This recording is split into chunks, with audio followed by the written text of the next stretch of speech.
दोस्तों, जैसा कि हम कक्षा 12वीं का प्राचीन भारत का इतिहास हम पढ़ रहे थे, जिसमें हमने ऑलरेडी 4 चैप्टर हमने कंप्लीट कर लिया था। आज हमारा 5वां ये पार्ट है, जिसमें हम आपका सामने टॉपिक दे सकता है अतीत को जोड़कर पूरा करने की समस्याएं। इसके बारे में हम पढ़ेंगे। कल के वीडियो लेक्चर में हमने हड़प्पा सभ्यता की खोज के बारे में हमने पढ़ा था, और आज हम अतीत को जोड़कर ये जो हमारा टॉपिक इसके बारे में पढ़ेंगे, और साथ साथ जो MCQs है इसको भी हम एक नज़र देख लेंगे। जो प्रश्न है उसको भी हम पूरा करेंगे। तो देर ना करते हुए दोस्तों, आज के इस सेशन को स्टार्ट करता हूँ। और हमेशा की तरह दोस्तों, यदि किसी भी प्रकार का आपको डाउट रहता है, कोई चीज़ें ना समझ में आए, तो आप कमेंट बॉक्स में आप पूछिए। मैं अगले वीडियो में आपके जो भी पूछे प्रश्न है मैं उसका जवाब आपको दूंगा, ठीक है, आपके नाम के साथ। तो दोस्तों, स्टार्ट करते हैं आज के सेशन के। ये आप देख सकते हैं आप टॉपिक जो हमारा अतीत को जोड़कर पूरा करने की समस्या, यानी अतीत को जोड़कर उसको पूरा करने की क्या क्या समस्या आती है, क्यों ऐसा कर रहा है। अब देख लिया, लिखा है, जैसा कि हमने देखा है कि हड़प्पा लिपि इस प्राचीन सभ्यता को जानने में कोई मदद नहीं मिलती। यानी जैसा हमको मालूम है कि जो हड़प्पा लिपि है उसको पढ़ने अभी तक पढ़ा नहीं जा सका। हालांकि अगर हम ये लिपि अगर पढ़ लेते तो शायद हम हड़प्पा सभ्यता के बारे में और अधिक जानकारियाँ या जो कुछ भी हमने जाना वह बहुत ही स्पष्ट होता। लेकिन कहीं ना कहीं हड़प्पा सभ्यता की लिपि ना पढ़ पाना ये अपने आप में एक दुख है, अपने आप में एक समस्या है। इस सभ्यता के इस काल के बारे में जानना बल्कि ये भौतिक सच है जो पुरातत्व को हड़प्पा जीवन को ठीक प्रकार से पुनर्निर्मित करने में सहायक होते हैं। और यह बता रहे कि बल्कि ये जो है ये भौतिक सच हैं जो पुरातात्विकों को क्या हड़प्पा सभ्यता या किसी भी सभ्यता को जानने में, उसके इतिहास को पुनर्निर्मित करने में एक सहायक होते हैं। ये वस्तुएं जैसे मृदभांड हुए, औजार हुए, आभूषण हुए, घरेलू सामान हो सकती है, कपड़ा, चमड़ा, लकड़ी तथा सरकंडे जैसे जैविक पदार्थ सामान्यतः सड़ गल जाते हैं, विशेष रूप से उष्णकटिबंधीय क्षेत्रों में। कहने का ये मतलब है दोस्तों कि उन कालखंड में जो लोन मृदभांडों, जो औजार, कृषि से संबंधित जो औजार का प्रयोग किया, जो आभूषण पहनते थे, जो घरेलू में उपयोग करने वाली जो चीज़ें थे, जो उनके कपड़े थे, जो चमड़े से बने चमड़े थे, लकड़ियाँ थे, अन्य ऐसे बहुत से चीज़ों का हमें जानकारी मिलती है। हमें इतिहास के बारे में जानकारी मिलती है, लेकिन उनमें से कुछ ऐसी चीज़ें होती हैं जो समय के साथ जैसे सड़ गल जाती है। जैसे आप देख सकते हैं, जैसा कपड़ा हुआ वो समय के साथ सड़ गल जाएगा, चमड़ा हुआ वो भी समय के साथ सड़ गल जाता है, लकड़ी हुआ, सरकंडे समय के साथ, और जैविक चीज़ों में क्या ये सड़ गल जाते हैं। अब विशेषकर उस कटिबंधीय क्षेत्र, उन क्षेत्रों में जहाँ का तापमान अधिक होता है, जैसे आप पृथ्वी ये आपका है 66.5 डिग्री कर्क रेखा से लेकर मकर रेखा के बीच में जो क्षेत्र है इसको हम उष्णकटिबंधीय क्षेत्रों में कहते हैं। इन क्षेत्रों में विशेष रूप से चीज़ें क्या समान रूप से ज़्यादा सड़ती हैं और गलती हैं। इससे आप ये ध्यान रखिए, मान लिया कोई भोजन ही है, मान लो कोई फल ही है, अगर फल को अगर आप बाहर रखें तो ज़्यादा संभावना रहेगी वो सड़ गल जाए। लेकिन अगर आप उसे रेफ्रिजरेटर में यानी फ्रिज में रख दें तो उसकी संभावना इस बात की ज़्यादा रहती है कि वो ना सड़े, ठीक है। तो यहाँ पे ये बताया उस कटिबंधीय क्षेत्रों में वो क्या चीज़ें सड़ गए, जो वस्तु बच जाती है वह पत्थर की पकी हुई तथा धातु होते हैं। यानी जो भी हमें उनके द्वारा प्रयोग में लाए गए जो भी वस्तुएं हमें अवशेष के रूप में पुरातत्व को जो भी मिला वो पत्थर है, पकी हुई ईंटें तथा धातु ही है, क्योंकि यह सड़े गले नहीं है। यह भी याद रखना आवश्यक है कि केवल टूटी हुई अथवा अनुपयोगी वस्तु ही फेंकी जाती थी। यह भी ये बता रहे कि ध्यान देना आवश्यक है कि जो भी चीज़ें हमको अधिकांश तौर पे मिला खुदाई में, जो चीज़ें टूट जाती थी या खराब हो जाती थी, जो या अनुपयोगी हो, जिनका कोई उपयोग नहीं है, उन चीज़ों को ही फेंकी जाती है। यानी वर्तमान का ही उदाहरण आप ले सकते हो। वर्तमान में किसी भी चीज़ को अगर डस्टबिन में या कहीं कूड़े करकट की जगह पर अगर यदि आप फेंकते हैं तो उन्हीं चीज़ों को फेंकते हैं जो टूटे फूटे चीज़ें या जिनका आपको के जीवन में उपयोग नहीं है। तो अन्य वस्तुओं संभवतः पुनः और क्या दिया कि अन्य वस्तुएं पुनः चक्रित की जाती थी, और जो ऐसी वस्तुएं जिनका उपयोग किया जाता उन्हें पुनः चक्रित किया जाता या रिसाइकल किया जाता था। जैसे मान लो कोई वस्तु है उसका उपयोग समाप्त हो गया तो शायद उसको रिसाइकल करके उस चीज़ों को गला सड़ा करके आप आभूषण समझ मान लीजिए ये शायद क्या अंगूठी है, इस अंगूठी का यदि कोई उपयोग नहीं है बहुत पुराना तो शायद इसको कई सारी अंगूठियों को मिलाकर हाथ का कोई कंगन बनाया जाता होगा। यानी इस तरह से पूरा चक्रित किया जाता है, उन्हें रिसाइकल कर दिया जाता था, लेकिन बहुत रिसाइकल किया जाता था। परिणाम स्वरूप जो बहुमूल्य वस्तु अक्षत अवस्था में मिलती हैं या तो वे अतीत में खो गई थी या फिर संचयन के पश्चात कभी दोबारा प्राप्त नहीं की गई हैं। यानी परिणाम स्वरूप जो बहुमूल्य वस्तुएं जैसे आभूषण हुए हो गए, घर में उपयोग कोई कीमती वस्तु हो गए या दैनिक जीवन में उपयोग वाली जो भी बहुमूल्य वस्तुएं जो अक्षत अवस्था में मिले, अक्षत यानी जो कभी खराब नहीं, यानी जैसे कोई आभूषण मिल गया, कोई बर्तन मिल गया, कोई आभूषण जो बहुत ही कीमती थे, अगर वो अक्षत है, अक्षत अर्थात यानी टूटे फूटे ना हो, सड़े गले के रूप में ना हो, सही सलामत है, जो कहते हुए यदि वो मिला है तो इसका मतलब यह है कि या तो अपने समय में या खो गई थी या वह संचयन के पश्चात कभी दोबारा प्राप्त नहीं हुई थी, यानी निर्माण के बाद वो कभी दोबारा क्या प्राप्त ही नहीं हुई थी, पश्चात दोबारा कभी प्राप्त नहीं थी। अन्य शब्दों में कुछ खोजें प्रारूपिक की बजाय संयोगिक होती है, अन्य शब्दों में कुछ खोजें प्रारूपिक की बजाय संयोजिक होती है, जो संयोग की वजह से चीज़ें मिल जाती हैं।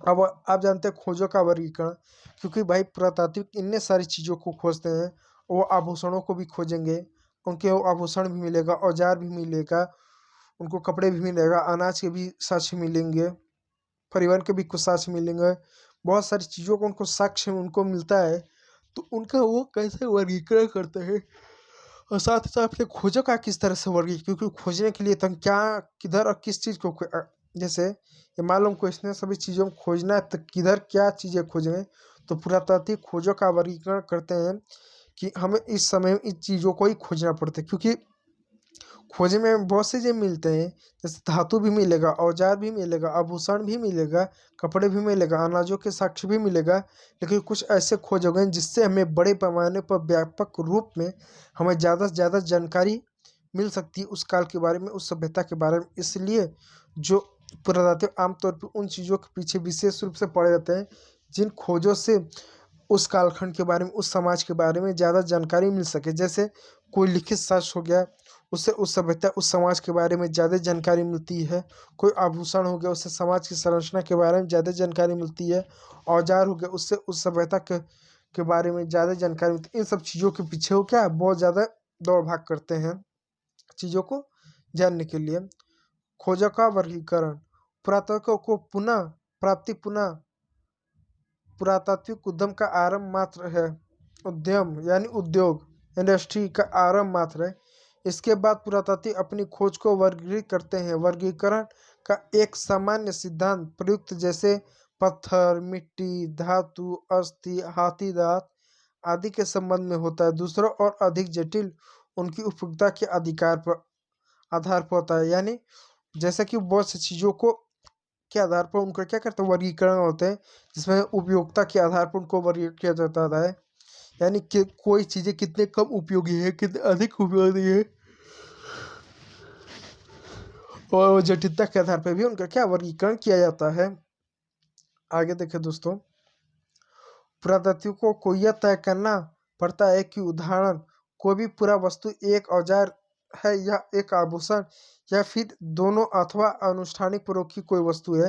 यानी जब कोई भी वस्तु उन्हें मिलता है तो उनको इस बात का सबसे पहले निर्धारण करना पड़ता है कि जो भी उनको संरचना मिली वो वास्तव में आभूषण है कि औजार है, ये दोनों है कि आभूषण के रूप में भी इसका प्रयोग किया जाता था, औजार के रूप में भी इसका प्रयोग किया जाता था, जो भी हो। जैसे एग्जाम्पल तौर पर ले लिए, प्राचीन समय जो राजा महाराजा थे उनके जो तलवार थे वो एक तौर पर हथियार के रूप में कहीं ना कहीं कार्य तो करते थे, साथ में वो उनका एक आभूषण भी माना जाता था। तो दोनों का कार्य, एक तो आभूषण जैसा ही कार्य करता था, साथ ही साथ क्या करता था वो जो है एक शस्त्र के रूप में भी कार्य करता था। इसलिए आपने कभी भी सीरियल देखा तो उसमें हमेशा राजाओं में हमेशा तलवार के साथ ही दिखाया जाता था। क्यों? क्योंकि वो तलवार उनका एक तौर पर आभूषण होता था जो वो सुशोभित होते थे। ठीक है, दोनों का ही प्रत्यय इसलिए जब पुरातात्विक किसी वस्तु का वो जब खोज करते थे तो इस बात का ध्यान रखते हैं कि मिले वो वस्तु केवल आभूषण है या धातु या दोनों है या फिर कुछ और अन्य चीजें हैं। इस बात का वो पूरी तरह से जानने का प्रयास करते हैं। किसी पूरा वस्तु की उपयोगिता की समझ अक्सर आधुनिक समय में प्रयुक्त वस्तुओं से उनकी समानता पर आधारित होती है। मन के चक्कियाँ, पत्थर के फलक तथा पात्र इसके स्पष्ट उदाहरण हैं। मन के हो गए, चक्कियाँ हो गए, पत्थर के फलक तथा पात्र के स्पष्ट उदाहरण है। ये बताया जा रहा है दैनिक जीवन में अगर उस समय उपयोग होते थे, जैसे मन के हुए, चक्की हो गए, पत्थर के फलक, पात्र इत्यादि, ये क्या है? दैनिक जीवन में उपयोग की जाने वाली वस्तु का स्पष्ट उदाहरण। पुरातात्विक किसी पूरा वस्तु का उपयोगिता को समझने का प्रयास उस संदर्भ के परीक्षण के माध्यम से भी करते हैं जिसमें वो मिली है। क्या वे घर में मिली थी, नाले में मिली थी, कब्र में मिली थी या फिर भट्टी मिली थी? यानी किसी भी वस्तु को जिस स्थान से मिलता था ये उसी जगह पर उसको अप्लाई करके देखते थे। यदि कोई वस्तु अगर और कोई चीज़ अगर खेत में मिला है तो इस बात से अप्लाई करते थे क्या ये वस्तु खेत के लिए उपयोगी चीज़ें हैं, या कोई वस्तु घर में मिला तो क्या इस चीज़ों का घरों के लिए उपयोग किया जाता है। कोई वस्तु नाले मिला है या कहीं भट्टी पे मिला है तो जो चीज़ें जिस जगह पे मिलती तो उधर उसी की जगह पे अप्लाई या एक तौर पर परीक्षण करके देखा जाता था क्या ये चीज़ें इन्हीं जगहों पर उपयोग किया जाता था। अब आगे देखिए, कभी कभी पुरातात्विकों को अप्रत्यक्ष साक्ष्य का सहारा लेना पड़ता था। उदाहरण के लिए, हालांकि कुछ हड़प्पा सभ्यता में कपास के टुकड़े मिले हैं, पर पहनावे के विषय में जानने के लिए अप्रत्यक्ष साक्ष्य जैसे मूर्तियों के में चित्र का पर निर्भर होना होता था। जैसे अगर हमें हड़प्पा सभ्यता के वेशभूषा के बारे में जानना होगा तो हमें ये जानना होगा कि वहाँ की वेशभूषा में कपास की खेती होती कि नहीं थी, सूत कटाई का कार्य होता था कि नहीं होता था। ये प्रत्यक्ष साक्ष्य होता था। जैसे हड़प्पा सभ्यता के लोग भोजन में क्या खाते थे ये जानने के लिए वहाँ के हम कृषि को हम क्या करें, हम देख लें, इसके बजाय कि क्या कोई शिल्प पे, क्या कोई गुफाओं में या किसी भवन निर्माण पे भोजन पे कर रहे समुदाय लोगों का हम चित्र देखें। ये मतलब एक मैंने अपने ओर से एक उदाहरण आपको बताया। तो उस समय के लोग किस तरह की वेशभूषा पहनते थे, वहाँ की कपास की खेती होती थी कि नहीं होती थी, जिसके कपड़े वो पहनते थे वह खेती होती कि नहीं होती थी, इसे क्या जाना जा सकता था। और साथ साथ वहाँ की जलवायु को समझा जा सकता था। तो इससे एक मोटे मोटा अनुमान लगाया जा सकता है कि उस समय वो लोग किस तरह की वेशभूषा पहनते थे, जलवायु को, संस्कृति को।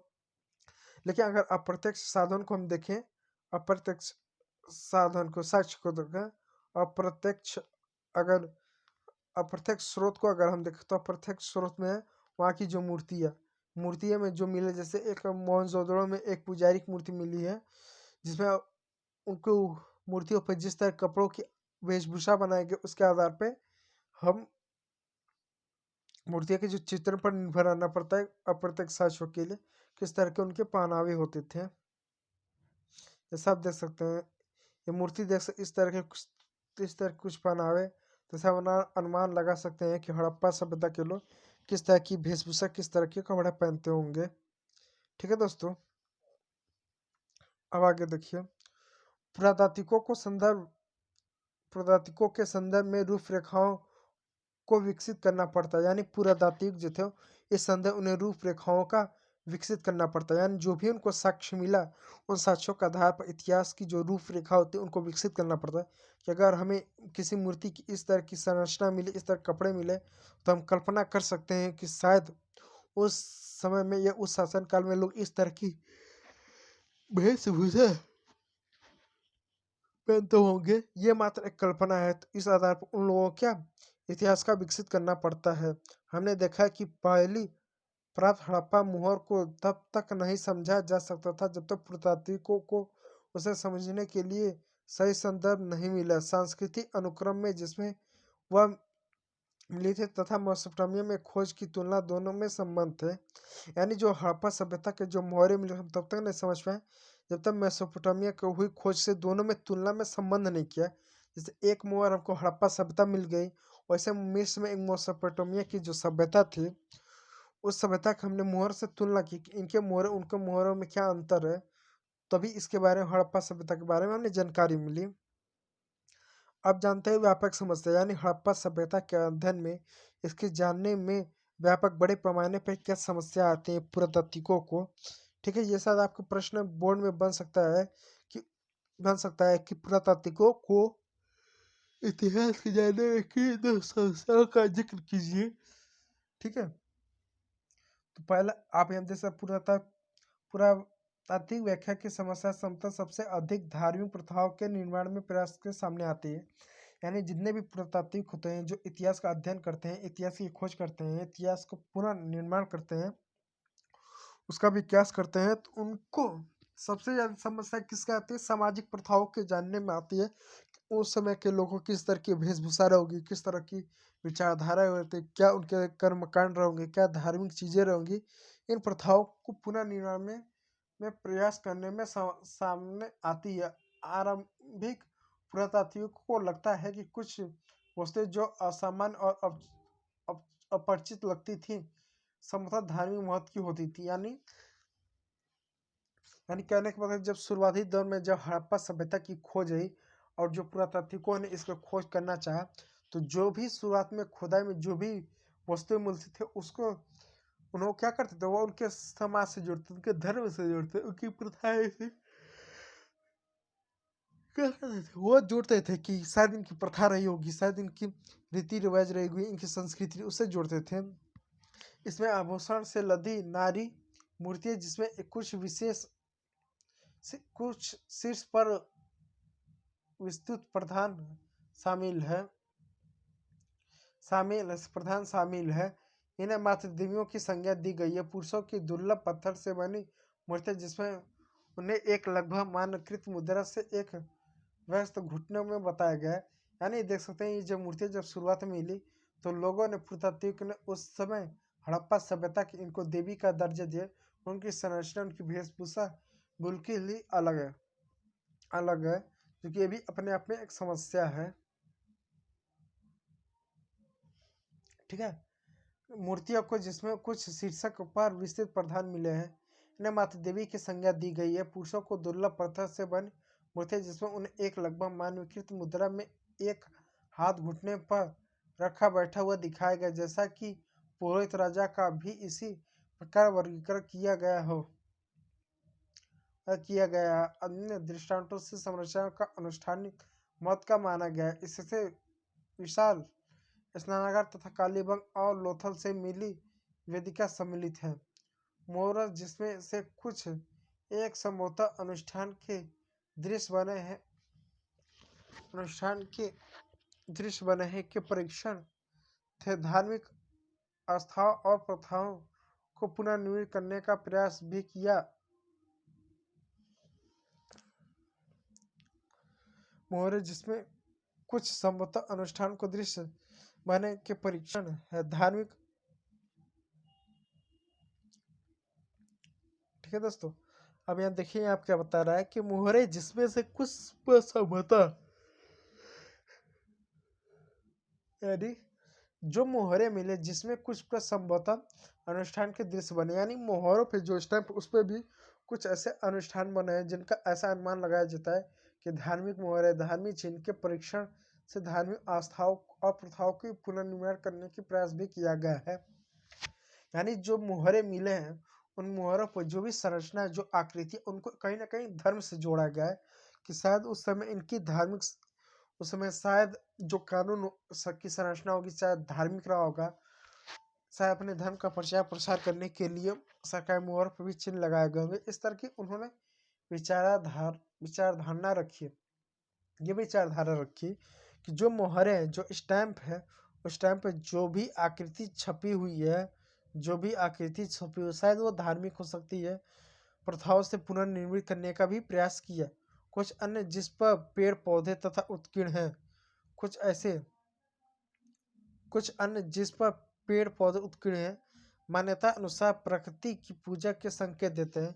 मान्यता अनुसार क्या है? प्रकृति की पूजा का संकेत देते हैं। यानी उनके मोहरों पर कुछ पेड़ पौधे भी बनाए गए हैं। जो मान्यता है, ऐसी मात्र एक कल्पना है कि शायद वो लोग प्राकृतिक पूजा भी करते होंगे। मोहरों पर बनाए गए कुछ जानवर जैसे कि एक सींग वाला जानवर जिसे आमतौर पर एक श्रृंग कहा जाता है कल्पित तथा सचेत लगते थे। कुछ मोरों पर आकृति जिस पर पालथी मारकर योगी की मुद्रा में बैठा दिखाया गया और कभी कभी जिसे जानवरों से घिरा दर्शाया गया को आग शिव अर्थात हिंदू धर्म में प्रमुख देवताओं शिव की संज्ञा दी गई है। इस तरह की विचारधारा क्या दोस्तों, इस तरह की विचारधारा शायद दी जाती होगी। घिरा का आदि शिव अर्थात शिव का प्रमुख धर्म देवताओं के रूप में आरंभिक रूप में संज्ञा दी गई है। इसके अतिरिक्त पत्थर की शंखाकार वस्तुओं को लिंग के रूप में वर्गीकृत किया गया। इसके साथ कुछ ऐसे पत्थर मिले हैं जिनको लिंग यानी शिव की जो वर्तमान उसकी संज्ञा में वर्गीकृत किया गया है। यह मात्र एक कल्पना, वास्तव में ऐसा था कि नहीं था हमें नहीं मालूम। हमको जो साक्ष्य मिले उस साक्ष्यों के आधार पर हम केवल कल्पना करते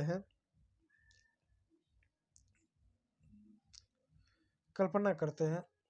हड़प्पा धर्म में कई पुनर्निर्मित इस अनुमान के आधार पर किए गए हैं कि आरंभिक तथा बाद की परंपराओं से समानताएं होती है। ऐसा इसलिए होता है क्योंकि अधिकांश पुरातात्विक ज्ञान से अज्ञान की ओर बढ़ते हैं अर्थात वर्तमान में अतीत की ओर। हालांकि यह नीति पत्थर की चक्कियों तथा पत्थरों के संबंध युक्तिसंगत हो सकती है, लेकिन धार्मिक प्रतीक के संदर्भ में यह अधिक सदिगत रहती है।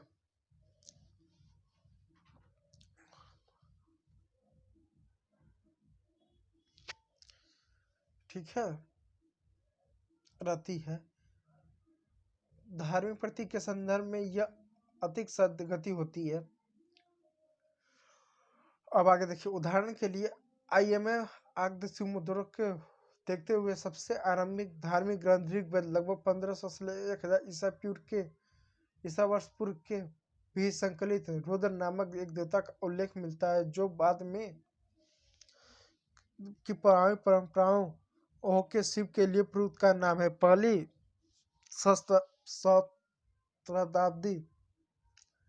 शताब्दी ईसा पूर्व में अध्याय 4 में देखिए। लेकिन शिव के विपरीत रुद्र को ऋग्वेद में ना तो पशुपति समांतर रूप जानवरों का और विशेष रूप मनुष्यों के सौम्य और ना ही योगी के रूप में दिखाया गया है। दूसरे शब्दों में यह चित्र ऋग्वेद में एक ही रुद्र के वितरण से मेल खाता है। क्या कोई शासन था जैसा कि विद्वानों को सूझता है। यानी यहाँ पर ऋग्वेद का उदाहरण दिया कि ऋग्वेद में भी शिव का जैसे संरचना का जैसे उनका बहुत बार उल्लेख मिलता है, जिससे पुरातात्विक के समझने का प्रयास करते हैं कि ऋग्वेद में शिव जैसे के लोगों की मान्यता रही होगी या इस तरह का कोई शासन रहा होगा। आगे, इतने दशकों में हुए पुरातात्विक कार्यों की क्या उपलब्धि है। हड़प्पा अर्थव्यवस्था के बारे में अब हमारी जानकारी कुछ बेहतर सामाजिक भिन्नताओं की गुड़ी उलझनों में सफल हुए थे और सभ्यता की कार्यप्रणाली के विषय में हमारी जानकारी कुछ बड़ी है। सच में यह स्पष्ट नहीं है कि लिपि के पढ़ने जाने की स्थिति में हम और कितना जान पाते हैं। यदि एक द्विभाषी अभिलेख मिलता है तो हड़प्पा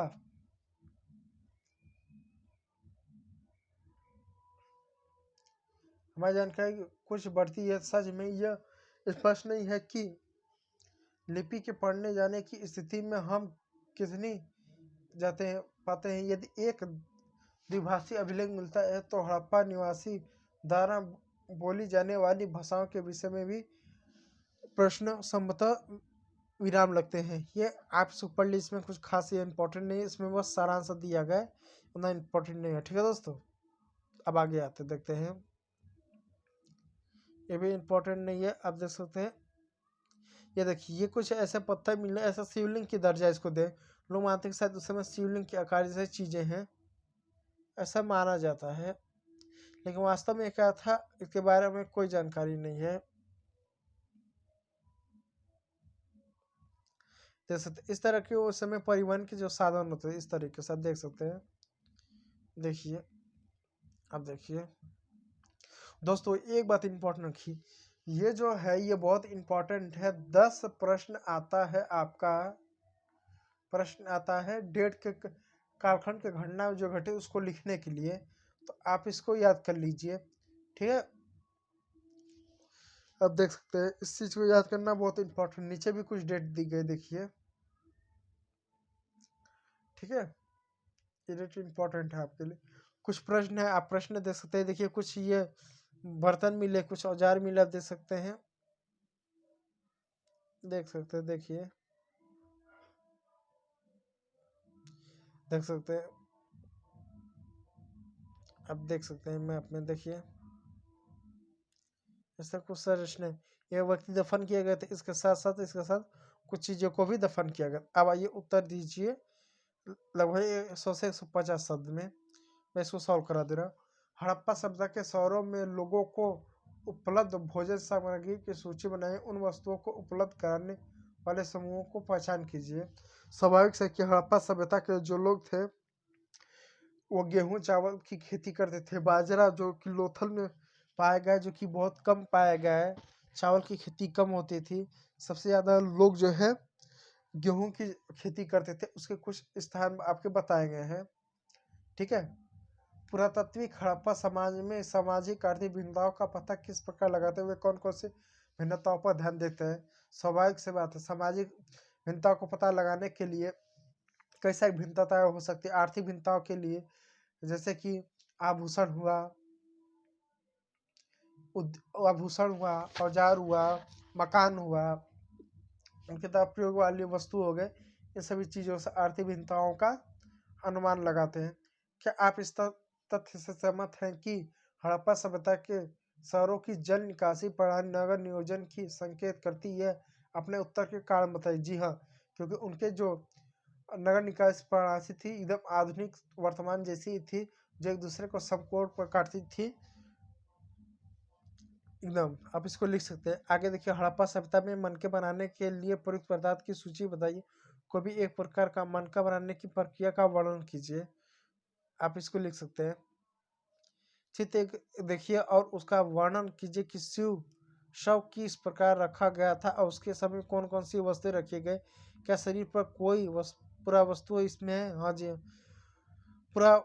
हड़प्पा सभ्यता के जो लोग थे वो लोगों दफनाते समय बहुत सारी कीमती वस्तुओं को तो दफन नहीं करते थे, लेकिन हाँ तांबे जैसे कुछ वस्तुएं, कुछ चीजों का दफन करते थे। जैसे मेहरगढ़ में, बुर्ज होम मेहरगढ़ में व्यक्ति को दफन किया गया था कुत्ते के साथ, सावधान मिला है। अब देखिए मोहनजोदड़ो कुछ विशेषताओं का वर्णन है। मोहनजोदड़ो का शताब्दी अर्थ है मुर्दों का टीला। यहाँ पर लगभग 600 कुएं पाए गए हैं।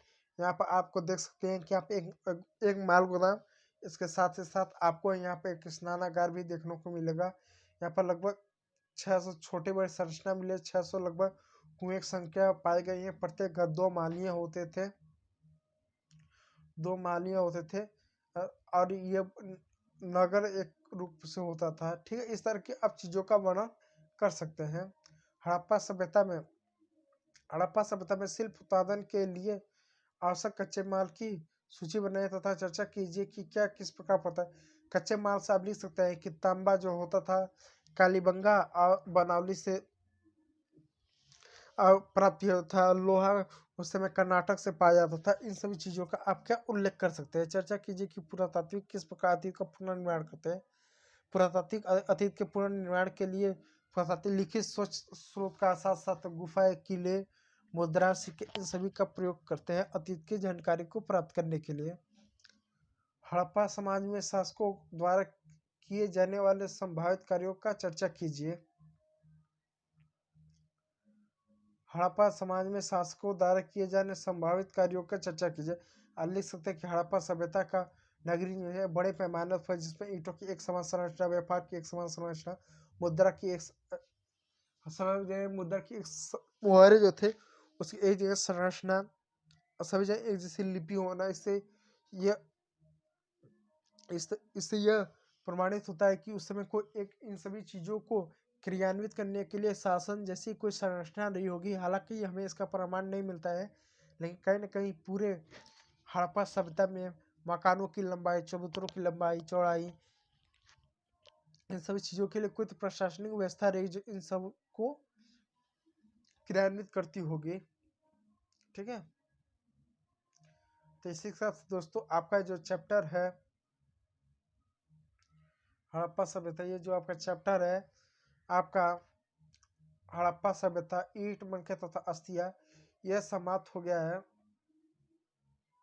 ये क्या आपका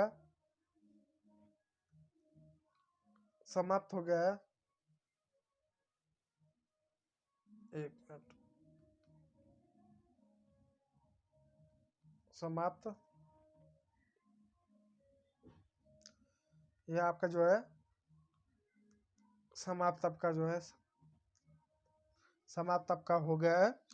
अब जो है अगले वीडियो लेक्चर में, हाँ हड़प्पा तक तो समाप्त हो गया है। अगले सेकेंड चैप्टर को हम करेंगे।